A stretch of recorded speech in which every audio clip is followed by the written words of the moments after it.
En prolongement de ce sujet, votre analyse et des éléments de compréhension avec vous, Mélina Huet. Merci d'être là, Mélina. Que sait-on de cet accord? De quel élément on dispose pour l'heure?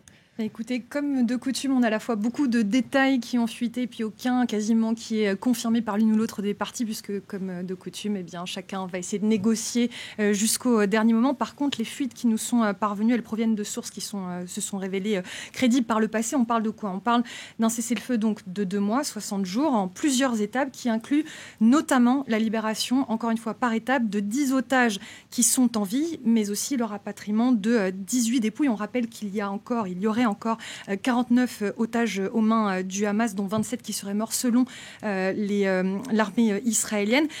En revanche, on dit que le Hamas a accepté le cessez-le-feu, ou en tout cas ce principe de cessez-le-feu, mais il a fait part à ses médiateurs qataris, égyptiens, de quand même plusieurs réserves qui ne sont pas des détails. Déjà, il exige qu'après le début du cessez-le-feu, eh bien, ce soit l'ONU qui gère à nouveau le système d'acheminement de l'aide humanitaire à Gaza et non pas le fonds humanitaire, la fondation humanitaire pour Gaza dont on a déjà parlé et dont on reparlera sans doute, qui est soutenue par Israël et les États-Unis.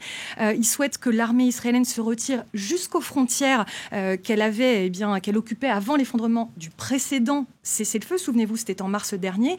Et puis, le Hamas demande précisément à cause de cela, de ce cessez-le-feu qui avait été brisé unilatéralement par Israël, que les États-Unis s'engagent plus fermement pour que Israël ne puisse pas reprendre cette guerre au bout de 60 jours. Il y a une inconnue quand même, c'est comment l'administration Trump et Israël ont reçu ces réserves de la part du Hamas, et puis s'il y aura des pourparlers de proximité pour tenter de s'entendre sur ces points qui ne sont pas des détails, on l'a dit. Notamment, on se posait la question, vous et moi juste avant, de combien de prisonniers palestiniens il y aurait en échange des otages. Ça, on ne le sait pas encore, par exemple. Est-ce qu'on sait si un délai a été imposé pour l'adoption de ce Oui, alors il n'y a pas de délai officiel, mais en théorie, puisque lundi, le Premier ministre israélien est attendu à la Maison-Blanche, on se doute que Donald Trump, étant fan des deals, il puisse vouloir en tout cas formuler un résultat définitif en début de semaine prochaine.